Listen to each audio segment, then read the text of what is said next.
tell if those shots are coming from their guns or from possibly the person inside the building or outside of the building. Tell us what you were able to see with your own naked eye. Well, the first thing I saw is when the policemen started taking their guns out, and then I knew that this was serious. I really didn't hear anything about the shooting that happened in AJ. But when I saw the guns, I knew that it isn't another bomb threat. Then I started hearing some gunshots far away. It seemed to me that they were not at Norris Hall, the building where the cops were just near right now.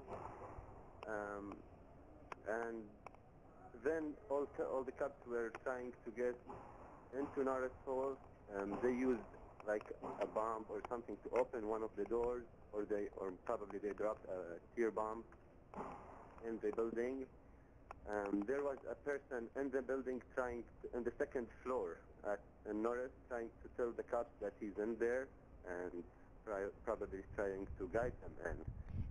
Now, Jamal, were you able to hear that person? And again, just to be clear for our viewers, this is apparently Norris Hall, the site of the second shooting that took place at Virginia Tech this morning. Jamal, you were able to hear some type of conversation between somebody on the second floor and the police officers outside? Well, I wasn't, but I saw his hand from the window. He was trying to reach outside the window to talk to the cops.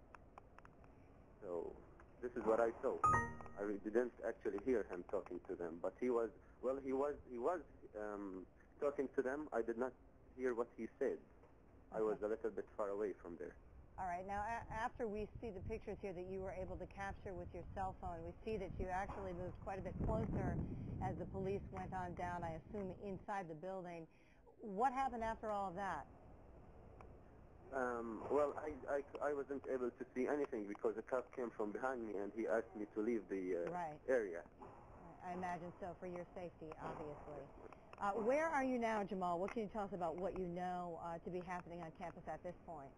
Well, after that, I had to leave. I left campus all over.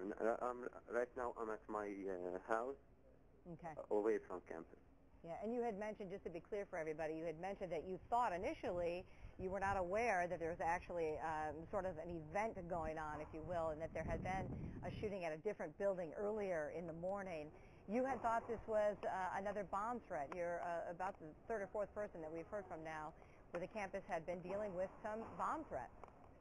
Yes, this is the case. I actually didn't even check my emails in the morning. I had to go talk to my advisor, Dr. Sanger, in Patton Hall.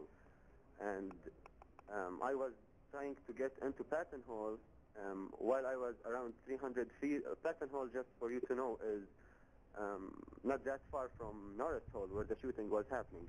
And when I was around 200 feet away or 300 feet away from Patton Hall, a guy with probably a professor or someone in Patton Hall, he was shouting to everybody walking outside Patton Hall, telling them, leave the ground. Now, I didn't understand how can I leave the ground, but he was... take cover, in other words. Right. Yeah, and so also just... go ahead. I just turned around and left. After a minute, when I reached the area where I took the video from, I saw the cops with guns, and they were asking everyone to lay down or to leave really quickly. So I knew that this wasn't another bomb threat. I knew that it's something way more serious than that. So I started taking the video.